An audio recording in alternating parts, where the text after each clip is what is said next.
Dan tahukah kita yang paling mahal dari semua yang Allah berikan kepada kita semuanya adalah umur-umur yang Allah berikan kepada kita. Karena kita tahu zaman rahmatullah waktu ini sangat cepat berlalu. Tidak terasa Senin, Selasa, Rabu, Kamis baru saja saya mungkin ana menyampaikan kajian di malam Jumat, tanpa terasa kita sudah berjumpa kembali. Ini menunjukkan zaman rahmatullah kita ini dengan waktu berpacu.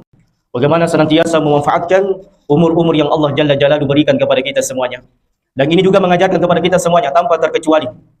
Ketika waktu berlalu, ketika waktu bertambah, menunjukkan kita semakin dekat menuju negeri akhirat dan semakin menjauh dari dunia. Sehingga kerugian yang sangat besar kalau ada orang yang sementara keadaannya menuju negeri akhirat, justru dia semakin mengejar dunia.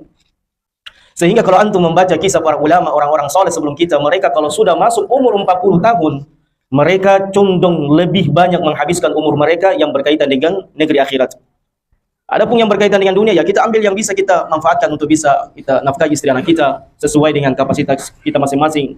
Sehingga janganlah seseorang itu dia tahu dirinya menuju negeri akhirat, akan menyongsong negeri akhirat dan akan meninggalkan dunia, justru semakin berambisi untuk mengejar dunia. Terlalu banyak khayalan ingin beli ini, beli itu. Terlalu banyak keinginan yang besar berkaitan dengan dunia. Oleh karenanya zaman rahmatullah sangat indah apa yang dikatakan oleh salah seorang ulama kita, Muhammad Abdullah ibnu Isa. Beliau mewasiatkan kepada kita semuanya, al-mautu kulli hin yanshur kafana. Setiap saat kita banyak melihat orang yang mati zaman rahmatullah. Mungkin tetangga kita, keluarga kita, orang tua kita, anak kita, setiap harinya, setiap saat kita banyak melihat orang yang mati. Wa nahnu fi ghaflatin amma yuradu bina. Sementara kita lalai dengan kematian yang akan menjemput kita semuanya. Insyaallah zaman rahmatullah, ya, kematian ini adalah pelajaran yang sangat besar buat kita semuanya. Karena kalau kita sudah mati tidak ada lagi kesempatan untuk berinkarnasi. Hidup sekali lagi di dunia ini untuk memperbaiki semua kejelekan yang telah kita lakukan, yang pernah kita lakukan di dunia, ibadah yang pernah kita tinggalkan. Tidak ada lagi kesempatan. Maka hidup ketika kita tahu hanya sekali, manfaatkan dengan sebaik-baiknya. Sementara umur semakin habis, maka songsong negeri akhirat. Dan jangan terlalu banyak berambisi dengan dunia, berkhayal dengan dunia, semakin rakus, semakin tamak dengan dunia. Justru kalau kita tahu kita akan mati, semakin harus rajin melaksanakan sholat di waktu.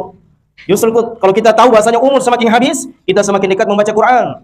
Semakin rajin membaca Quran, semakin rajin qiyamul lail, jangan sebaliknya.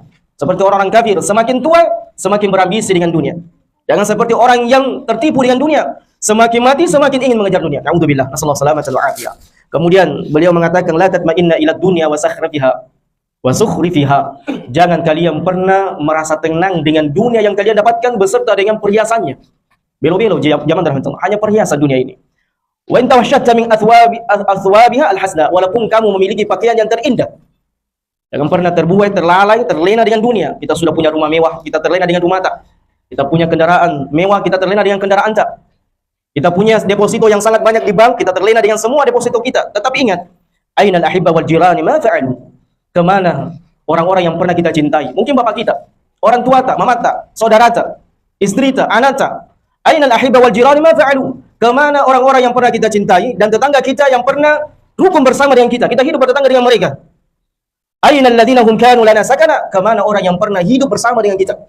Ya, mungkin kita sering terbayang dengan wajah orang tua di masa kecil, kita rindu dengan masakannya, kita rindu dengan suara ayah kita, tetapi mereka telah mendahului kita. Satu persatu meninggalkan kita semuanya. Dan kita pun akan seperti itu. Satu saat, antum kita semuanya akan seperti posisi mereka.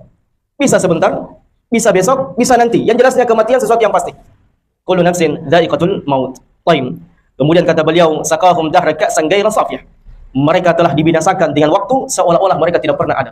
Masyaallah ikhwan. Wa sayyarathum alatbaq ath-thura rahna. Mereka sementara berada di bawah tanah, merintih kesakitan, berharap bisa hidup sekali lagi, namun terlambat. Sudah tidak ada lagi kesempatan untuk bisa memperbaiki semua apa yang telah kita tinggalkan di dunia ini.